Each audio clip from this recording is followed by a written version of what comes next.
दोस्तों, स्वागत है आपका स्टार्टअप सक्सेस स्टोरी सीरीज के इस पहले एपिसोड में। इंतजार की घड़ियां अब खत्म होती हैं। इस सक्सेस स्टोरी सीरीज में हम सबसे पहले भारत के टॉप स्टार्टअप यूनिकॉर्न कंपनियों की सक्सेस स्टोरी के बारे में विस्तार से जानने की कोशिश करेंगे और देखेंगे कि कैसे इन कंपनियों की शुरुआत हुई, इन कंपनियों के फाउंडर कौन थे और इन कंपनियों को ऊंचाइयों तक पहुंचने में कितनी समस्याओं का सामना करना पड़ा और आज यह कंपनी अपनी कामयाबी के किस मुकाम पर है। दोस्तों, उम्मीद करता हूं इस पूरे सीरीज में आपका हमें भरपूर प्यार और सहयोग मिलेगा। दोस्तों, स्टार्टअप सक्सेस स्टोरी के पहले एपिसोड में मैं बात करने जा रहा हूं भारत के एक ऐसे स्टार्टअप की और उसके फाउंडर की जिन्होंने अपनी कड़ी मेहनत और लगन से अपनी कंपनी को दुनिया की मशहूर कंपनियों में शुमार किया। और आप इसकी सफलता का अंदाजा इसी बात से लगा सकते हैं कि आज गूगल एडमॉब नेटवर्क के बाद यह दुनिया की दूसरी सबसे बड़ी मोबाइल एडवर्टाइजिंग कंपनी के रूप में जानी जाती है। इतना ही नहीं, इसकी सफलता का अंदाजा आप इस बात से भी लगा सकते हैं कि आज यह कंपनी लगभग 165 देशों से भी अधिक देशों में अपनी सर्विस देता है। नमस्कार दोस्तों, मैं Rakesh Kumar, motivation speaker and business coach. दोस्तों, मैं बात कर रहा हूं इनमोबी कंपनी और उसके फाउंडर नवीन तिवारी की। नवीन तिवारी का जन्म 1977 में एक बहुत ही साधारण एवं शिक्षित परिवार में हुआ था। इनके पिताजी आईआईटी कानपुर के डीन और इलेक्ट्रिकल इंजीनियरिंग में प्रोफेसर थे और इन्होंने भी कानपुर आईआईटी से मैकेनिकल इंजीनियरिंग में ग्रेजुएशन की डिग्री हासिल की। 2003 में ग्रेजुएशन कंप्लीट करने के बाद इन्होंने मैकिन्से एंड कंपनी में नौकरी से अपनी करियर की शुरुआत की। इस कंपनी में इन्होंने 3 वर्षों तक अपनी सेवाएं दी थी।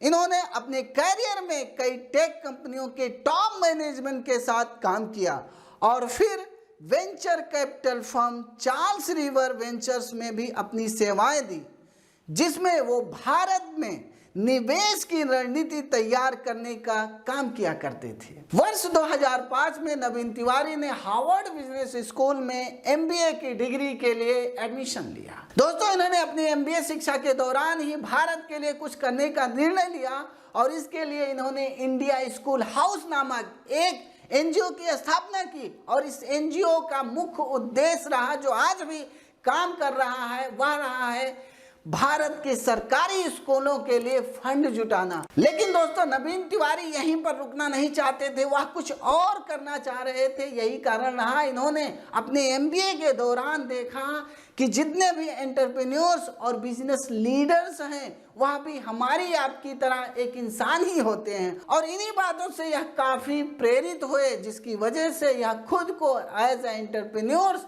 बनाने के लिए सपने देखने लगे। एमबीए के समय उनको अपने साथी स्टूडेंट्स के लिए भारत का एक ट्रिप आयोजित करने का मौका मिला, जिससे उनके बाकी साथी भी भारत से जुड़ी आर्थिक संभावनाओं, उनकी कल्चर्स और आम लोगों के बारे में जान सकें। अपने इस ट्रिप के दौरान ही इनको मोबाइल डील्स और मोबाइल सर्च से संबंधित बिजनेस करने का आइडिया आया, जिसको साकार करने के लिए नवीन तिवारी ने 2007 में मुंबई के एक छोटे से फ्लैट के एक कमरे से 10 कर्मचारियों के साथ एमखोज नामक कंपनी की स्थापना की।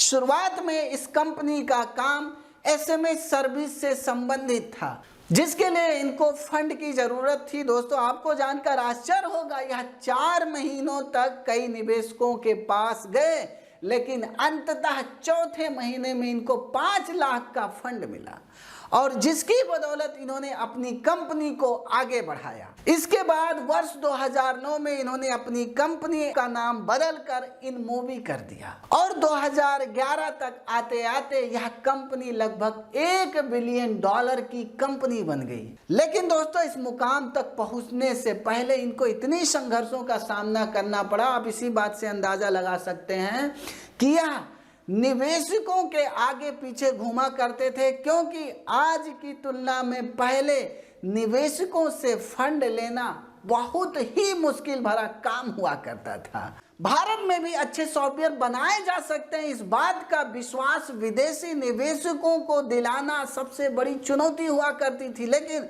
अपनी मेहनत और लगन की बदौलत ही इन्होंने आज इस कंपनी को इस मुकाम पर पहुंचा दिया है कि आज यह कंपनी दुनिया की मशहूर मोबाइल एडवर्टाइजिंग कंपनी बन चुकी है। दोस्तों, उम्मीद करता हूं कि इस स्टोरी से आपको जरूर कुछ सीखने को मिला होगा। और हाँ, यदि आप नवीन तिवारी जी की तरह एक सक्सेसफुल इंसान बनना चाहते हैं तो ज्वाइन बटन को जरूर प्रेस कीजिएगा, क्योंकि अपने ज्वाइन मेंबर्स के लिए मैं अलग से वीडियो लाता रहता हूं। और हाँ, यदि आप हमारे चैनल पर पहली बार आए हैं तो चैनल को जरूर सब्सक्राइब कर लीजिएगा, ताकि आने वाले हर नए वीडियो का नोटिफिकेशन आपको फ्री में मिलता रहेगा। वीडियो देखने के लिए आपका बहुत बहुत धन्यवाद।